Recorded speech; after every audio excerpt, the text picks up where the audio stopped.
भाजपा नेत्री नीरजा सुख शर्मा ने किया राजाखेड़ा उप जिला चिकित्सालय का दौरा।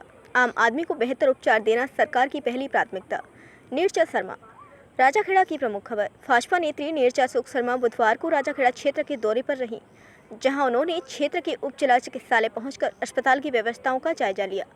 शर्मा ने निरीक्षण के दौरान अस्पताल में जनरल वार्ड, महिला वार्ड, दवा वितरण खिड़की, पर्चा खिड़की, ब्लड बैंक, इमरजेंसी वार्ड सहित अन्य स्थानों का जायजा लेते हुए चिकित्सकों एवं कर्मचारियों से अस्पताल की हालात एवं व्यवस्थाओं की जानकारी ली। उन्होंने अस्पताल परिसर में सफाई व्यवस्था से असंतुष्टि जताई और पीएमओ को मानकों के अनुरूप स्वच्छता बनाए रखने के लिए निर्देशित किया। शर्मा ने इस दौरान विभिन्न वार्डों में भर्ती मरीजों से मिलकर उनके भी हाल चाल जाने। शर्मा ने कहा कि अस्पताल में अधिकतर मरीजों को रेफर होने के चलते अन्यत्र स्थान पर इलाज लेना पड़ता है, जहां मरीजों को जनहानि झेलनी पड़ती है, जिसके लिए प्रदेश सरकार की मंशानुरूप बेहतर प्रबंध सुनिश्चित किए जाना अत्यंत आवश्यक है, ताकि मरीजों को प्राइवेट अस्पतालों में पैसों की मार न झेलनी पड़े। भाजपा नेत्री शर्मा ने समस्त अस्पताल स्टाफ एवं मरीजों से कहा कि प्रदेश की भजनलाल सरकार बेहतर चिकित्सा सुविधाएं देने के लिए प्रतिबद्ध है। इसीलिए जरूरी है कि जनता, जनप्रतिनिधि और विभागीय कार्मिकों से बेहतर तालमेल बनाकर कार्य करें, ताकि क्षेत्र की आम जनता ज़्यादा से ज़्यादा लाभान्वित हो सके। साथ ही उन्होंने प्रमुख चिकित्सा अधिकारी डॉक्टर नरेंद्र मुदगल को अस्पताल में डस्टबिन, बेडशीट, पेयजल सुविधा, दवा वितरण खिड़की एवं वरिष्ठ नागरिकों के लिए पर्चा खिड़की बेहतर बनाने की बात की और अस्पताल में चिकित्सा सुविधाओं को और बेहतर बनाने के लिए सरकार से मांग करने हेतु सुझाव प्राथमिकता के आधार पर उपलब्ध कराए जाने को कहा। इस अवसर पर भाजपा नेत्री शर्मा के साथ पूर्व सरपंच नाहर सिंह ठाकुर, मिथल शुक्ला, भाजपा शहर मंडल अध्यक्ष सत्यम गुप्ता, नाहिला मंडल अध्यक्ष जयवीर सिंह, कुम्हेर सिंह, बंटी शर्मा, सरपंच मुकेश बघेल, राम सेवक निषाद, अशरफी सिंह, मंडल सह संयोजक राजू तिवारी, पंडित गौरी शंकर सहित अन्य लोग मौजूद रहे। राजाखेड़ा से प्रेम सिंह जादौन की रिपोर्ट। अब स्टाफ 8 बजे को 8:30 बजे काम ना 9 बजे पहले ऑपरेशन से हुआ है तो दूसरा भी ऑपरेशन से होता है। आप वो क्या उसको अपन कर ही नहीं सकते, क्योंकि स्टिचेस खुल सकते हैं उसके। दूसरा, कई बार क्या होता है, भट्टे की महिला है, कहीं की महिला है, आप हीमोग्लोबिन उसका 6 लेकर के आइए। आप किसी को कितना भी कह सकते हैं मैडम, किसी के पीछे तो जा नहीं सकते। 1 लाख की पॉपुलेशन है, आप किसी को कह तो सकते हो कि भैया गुड़ खा, चने खा, आयरन की गोली खा। अब वो नहीं खाएगी तो हम हर आदमी के पीछे थोड़ी जाके खिलाएंगे। अब वो 6 हीमोग्लोबिन पे आ गई, क्या करें, भेजना पड़ेगा ना, ब्लड ट्रांसफ्यूजन नहीं होगा तो। बॉस, मैं आपको सिचुएशन आरोप लगाना बड़ा आसान है, जब प्रैक्टिकली काम करते हैं तो पता अब ये आरोप नहीं है जी, ये एक हमारा हेल्दी देखिए हमारी आपकी कॉमन प्रॉब्लम है, इसको समाधान के लिए हम डिस्कशन कर रहे हैं। मतलब अगर कहीं आपने 4 महिलाओं को भी 1 महीने रिलीज कर दिया गरीबों को, तो वो आपको भी प्रॉब्लम। अगर जब कटते हैं वो कुटते हैं पूरी तरह से, तब नॉर्मल डिलीवरी में तो ऑपरेशन से कर देते हैं, तो कहीं भी क्या करते हैं इसलिए आप जितना संभाल सकते हैं। पर हम जहाँ रेफर करते हैं ना ऑन रिकॉर्ड, उसका कोई कारण होता है, वो भी अच्छा खासा। चलिए एक दूसरा 8-9 पर भी हम डिलीवरी करा देते हैं, तो रिस्क रहती है। उसके अलावा एक और है जो आपने देखा, साइकिल रखी है आपके स्टाफ की, पर्चा बनता है, वहाँ भीड़ लगती है, अगर वहाँ कुर्सियाँ पहले डली थी वो कुर्सियाँ दोबारा नहीं है, तो आपको कम से कम महिला वैसी टेबल लगी, वो कुछ भी नहीं है, कुछ भी नहीं, वहाँ पे मोटरसाइकिल खड़ी है, तो पर्चा बनवाने तक। पड़ोसी युवक से परेशान होकर नाबालिग ने लगाई फांसी। धौलपुर की प्रमुख खबर। पुराने शहर के फूटा दरवाजे इलाके में एक 15 वर्षीय नाबालिग किशोरी ने फंदे से लटक कर सुसाइड कर लिया। मृतका की पहचान तनिषा के रूप में हुई है। घटना 13 मई की सुबह 10 बजे की है। लड़की की मां ममता ने पुलिस में शिकायत दर्ज कराई है। शिकायत में बताया कि 2 दिन पहले उनकी बेटी ने पड़ोसियों छम्मन और अमन को गाली गलौज करने से मना किया था। इसी बात से नाराज होकर छम्मन ने तनिषा को तेजाब से जलाकर मार डालने की धमकी दी थी। ममता ने बताया कि उनके पति नेपाल में मजदूरी करते हैं और वह अपने बच्चों के साथ अकेली रहती है। धमकियों से परेशान होकर तनिषा ने घर में फांसी लगा ली। मां की शिकायत पर पुलिस ने आरोपियों के खिलाफ मामला दर्ज कर लिया है। पुलिस मामले की जांच कर रही है। क्या मामला हुआ है? आज सुबह की घटना है। मेरा नाम सुनील है। मैं सुबह दुकान पे से सामान लेने जा रहा था। जो लड़की ने सुसाइड की है, आत्महत्या की है फांसी लगाकर, वो सुबह एक घर पे बैठी थी पड़ोसी के गेट पर। वहाँ पर 2 लड़के और मौजूद थे। जिस लड़के से उसका विवाद चल रहा था वो 2-3 दिन से दारू पी के टोल रहा था और लड़ भी रहा था। तो मैं उधर से सामान लेके आ रहा था दुकान से, तो लड़का आता है और उस लड़की के पास बैठता है, उसके सामने खड़ा होके और उससे कहता है या तो मैं मरूंगा या इसको मारूंगा। काफ़ी देर से उनके बीच में कुछ चर्चा चल रही थी, बहस चल रही थी। यह बात सुनकर मैं घर पे चला गया। मैंने सोचा था उसकी माँ आएगी जब मैं उससे कहूँगा ऐसी सी बात चल रही है। फिर उसके आध घंटे बाद हमने देखा उस लड़की ने पंखे पर जाके आत्महत्या कर ली है, फांसी लगा ली है। वो उसका नाम, लड़के का नाम जम्मन है और उसके पिताजी का नाम पप्पू है और 2 लड़के और मौजूद थे, वो भी पड़ोसी हैं। तो ये ध्यान नहीं है पर मैं बता दूंगा। टूटा दरवाजा पुराना शहर धौलपुर में एक 15 वर्षीय बच्ची ने फांसी का फंदा लगाकर आत्महत्या कर ली है, जिस पर थाना हाजा पर मुकदमा दर्ज कर मेडिकल बोर्ड से पोस्टमार्टम कराया जाकर कार्रवाई जारी है। जी, मुकदमा दर्ज हुआ है। महाराज बाग कॉलोनी में जलभराव से जनजीवन अस्त व्यस्त, नागरिक न्यायालय जाने को मजबूर। बाड़ी की प्रमुख खबर। Ward number 13 Maharaj Bagh colony में जलभराव की समस्या दिनों दिन विकराल होती जा रही है। हालात ऐसे बन चुके हैं कि यहाँ के निवासियों का पैदल आना जाना तक बंद हो गया है। बरसात के मौसम से पहले ही जलभराव की स्थिति ने प्रशासन की कार्यप्रणाली पर सवाल खड़े कर दिए हैं। स्थानीय नागरिकों ने बताया कि वे कई बार नगरपालिका प्रशासन, उपखंड अधिकारी एवं जिला कलेक्टर को लिखित में सूचना दे चुके हैं। बावजूद इसके अब तक कोई ठोस कार्यवाही नहीं हुई है। नालियों की सफाई न होना और जल निकासी की उचित व्यवस्था का अभाव इस समस्या की मुख्य वजह मानी जा रही है। क्षेत्रवासियों का कहना है कि वार्ड नंबर 13 की महाराज बाग कॉलोनी के अधिकांश मकान भूमि रूपांतरण के बाद विधिवत रूप से कन्वर्टेड हैं। बावजूद इसके उन्हें बुनियादी सुविधाओं से वंचित रखा गया है। निवासियों का धैर्य अब जवाब दे चुका है और उनका कहना है कि यदि जल्द ही समाधान नहीं हुआ तो वे सामूहिक रूप से न्यायालय की शरण लेंगे। प्रशासन और जनप्रतिनिधियों से बार बार आश्वासन मिलने के बावजूद ठोस कार्यवाही न होने से लोगों में भारी रोष व्याप्त है। बाड़ी से वीवीएन ब्यूरो के लिए प्रमोद मुदगल एवं रामदास तरुण की रिपोर्ट। ये अभी अपनी लोकेशन है, main Maharaj Bagh bus stand है, उसके जस्ट पीछे मेन सिटी सेंटर के अंदर आता है, बाड़ी के अंदर ही है। वहाँ पे ये देखो ये कंडीशन हो रखी है फिलहाल। ये जो कंडीशन है दिखाओ आप इसको।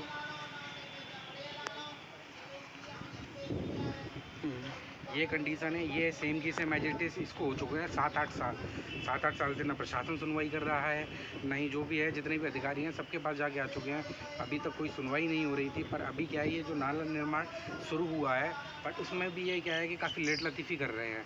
आने वाले सीजन में बरसात आने वाली है, बरसात आने के बाद ये भी जो पानी है यहाँ पर जो घरों के अंदर घुसेगा, ये घरों को दिखाइए आप।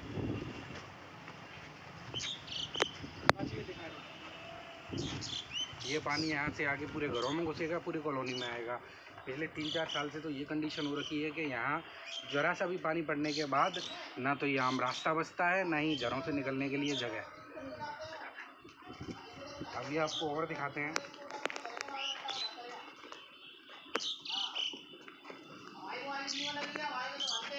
ये देखिए, ये थोड़ी सी बात पे ये तालाब बने हुए हैं यहाँ पे। यहाँ पानी निकास की भी कोई समस्या नहीं है, कोई समस्या का कोई समाधान नहीं कर देता बहुत। Maharaj Bagh colony ward number 13 में पानी की विगत समस्या फैल रही है और ये पानी पिछले 4-5 साल से पानी की समस्या से जूझ रहे हैं। एसडीएम, कलेक्टर सबको लगातार ज्ञापन दे के थक चुके हैं, सुनवाई हुई नहीं इस तरह से। और बच्चों का निकलना दुर्लभ हो रहा है, स्कूल जाते हैं, मंदिर जाते हैं, पर मंदिर जाने में परेशानी हो रही है। इस गंदे पानी से में होकर निकल के जाना पड़ता है। ऐसी समस्या का हमें सामना करना पड़ा है। प्रशासन वगैरह कोई सुनवाई नहीं कर रहा है। Thank you. नर्सिंग छात्र नमन की हत्या का मामला 1 महीने बाद भी पुलिस के हाथ खाली। निष्पक्ष जांच को राज्यपाल को दिया ज्ञापन। बाड़ी की प्रमुख खबर। 18 अप्रैल को शहर के खेरे रोड पर जंगल में एक युवक का शव संदिग्ध अवस्था में पड़ा मिला, जिसकी पहचान करीब 12 घंटे बाद शहर की मास्टर कॉलोनी निवासी नमन जादौन पुत्र राजेश जादौन के रूप में हुई। घटना को लेकर परिजनों ने हत्या की आशंका व्यक्त करते हुए कोतवाली थाने में मामला दर्ज कराया था, लेकिन घटना के करीब 1 महीने बाद भी पुलिस पूरे मामले का खुलासा नहीं कर पाई है, न ही मामले में कोई आरोपी गिरफ्तार किया गया है। ऐसे में पीड़ित परिजनों द्वारा जयपुर पहुंच राज्यपाल से गुहार लगाई है, जिसमें स्थानीय पुलिस पर मामले में टालमटोल का आरोप लगाया है और घटना की जांच को बदलने की मांग की है। 25 वर्षीय मृतक नमन के दादा 70 वर्षीय पूर्व शारीरिक शिक्षक अशोक जादव ने बताया कि उनका नाती नमन 17 अप्रैल गुरुवार को ग्वालियर जाने के लिए सुबह 9 बजे घर से निकला था। उसने बीएससी नर्सिंग की थी और जॉब की तैयारी कर रहा था। 18 अप्रैल को शाम 5 बजे व्हाट्सएप के जरिए उन्हें पता लगा कि खेरे रोड पर जो अज्ञात युवक मृत अवस्था में मिला है वह उनका नाती है। इस पर उन्होंने पुलिस को सूचना दी और पुलिस ने शव का पोस्टमार्टम कराया। मामले को लेकर जब उन्होंने जानकारी की तो पता लगा कि 17 तारीख को एक युवक नवीन सेन उसे बाइक पर बैठाकर बारहमासी पीपल की तरफ लेकर जाता देखा है। ऐसे में उन्होंने हत्या की आशंका से कोतवाली थाने में रिपोर्ट दर्ज कराई, लेकिन पुलिस आज तक नमन की मौत का सही कारण नहीं बता पाई है, न ही किसी आरोपी को गिरफ्तार किया है। उन्होंने पुलिस के उच्च अधिकारियों से भी गुहार लगाई, लेकिन जब कहीं सुनवाई नहीं हुई तो अब राज्य के राज्यपाल से मामले की निष्पक्ष जांच और आरोपियों की गिरफ्तारी की मांग करते हुए ज्ञापन दिया है। परिजनों का आरोप है कि शहर में स्मैक का अवैध कारोबार चल रहा है, जो भोले भाले युवाओं को अपना शिकार बना रहे हैं। नमन को भी उन्होंने अपना शिकार बनाया था। नमन को कई बार स्मैक के पैकेट भी दिए गए, जिनका वह सेवन करने का आदी हो गया। उन्होंने नमन का कई बार उपचार भी कराया, लेकिन नमन उनके चंगुल से नहीं छूट सका। इसकी पूरी जानकारी भी परिजनों ने पुलिस को दी, लेकिन पुलिस ने अभी तक कोई ठोस कार्यवाही नहीं की है। बाड़ी से BBN ब्यूरो के लिए प्रमोद मुद्दल की रिपोर्ट।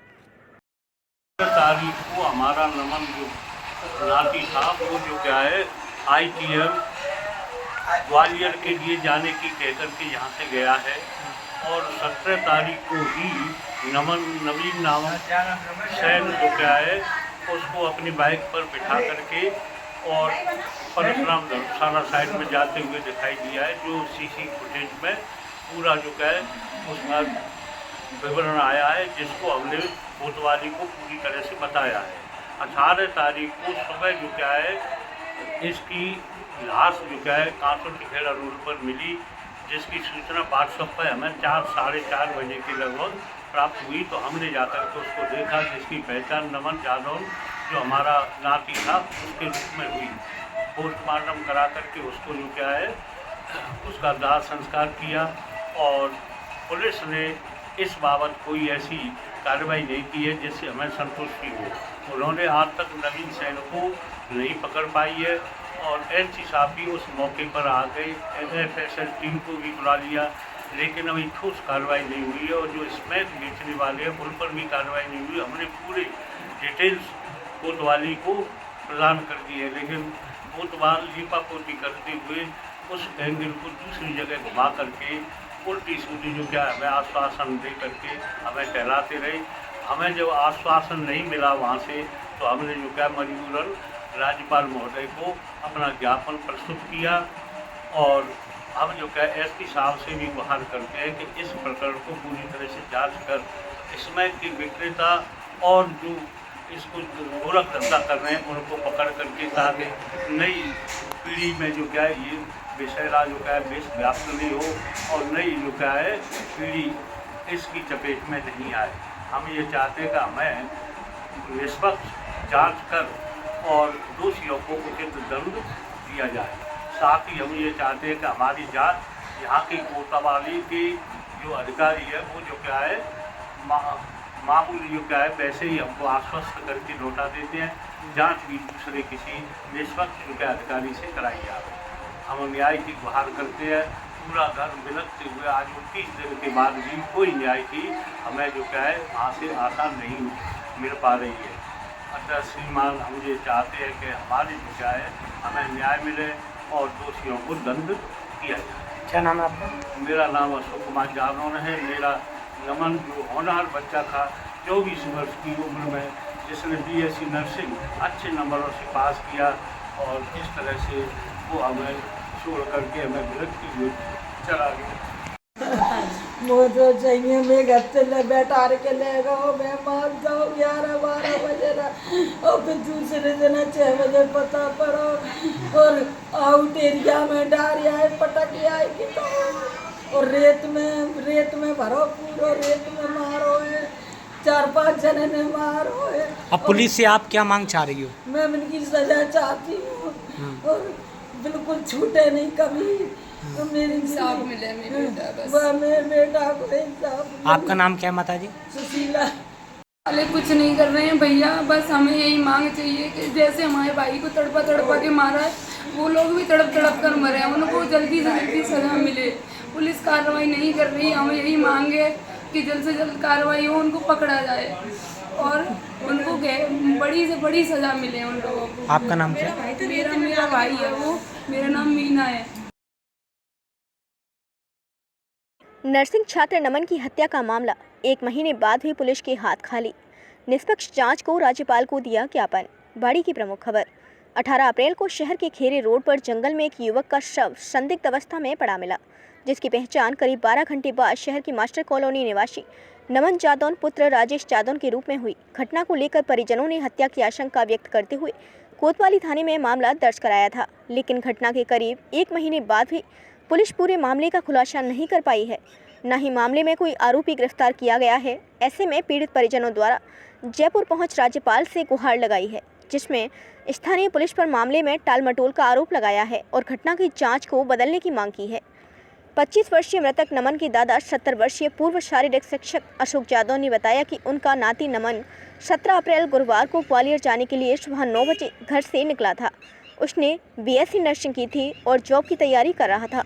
18 अप्रैल को शाम 5 बजे व्हाट्सएप के जरिए उन्हें पता लगा कि खेरे रोड पर जो अज्ञात युवक मृत अवस्था में मिला है वह उनका नाती है।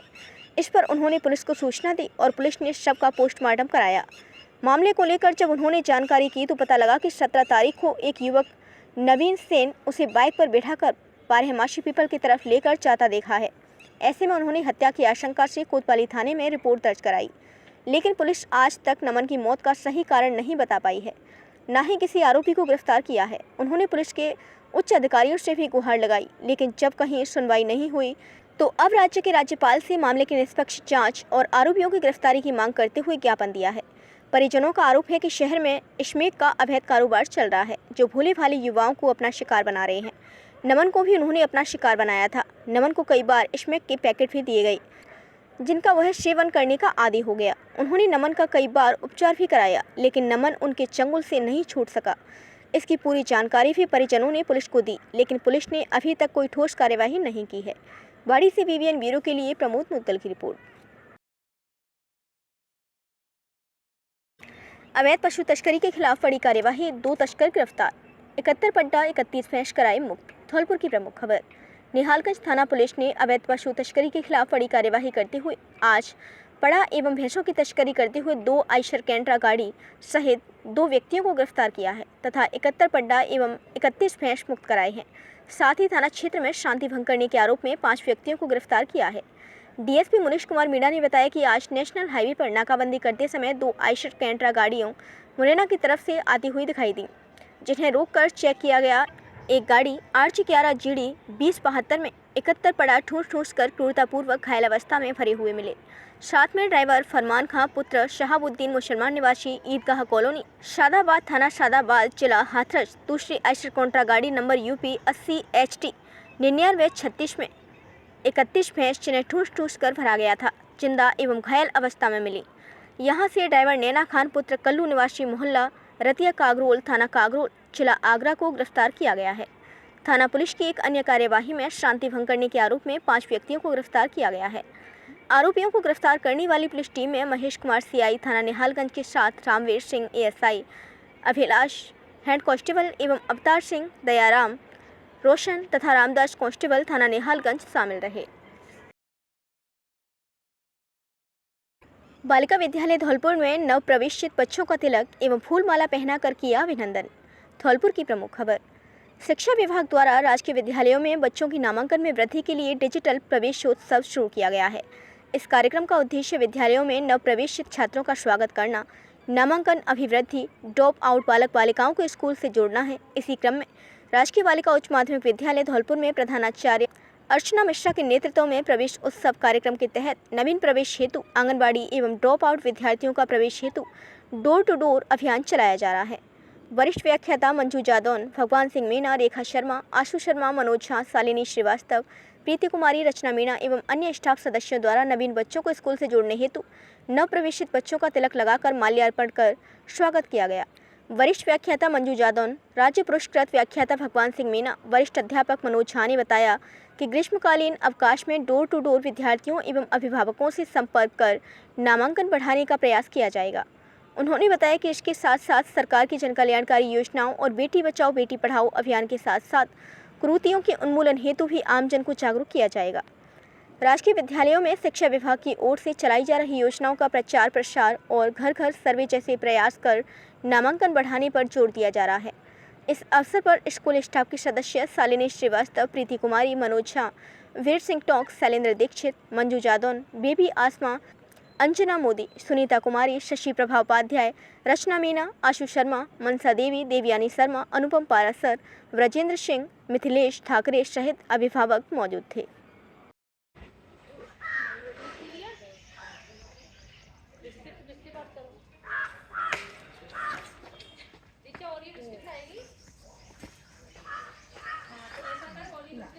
तालियां बजाओ भाई इसके लिए।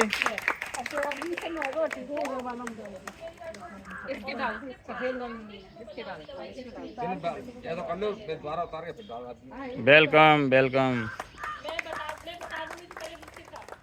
हमारी वीडियो पसंद आई हो तो लाइक कमेंट व शेयर करें और ऐसे ही वीडियोस को देखने के लिए आप हमारे YouTube चैनल BBN भव्य वसुंधरा न्यूज को सब्सक्राइब कर बेल आइकन को प्रेस करें।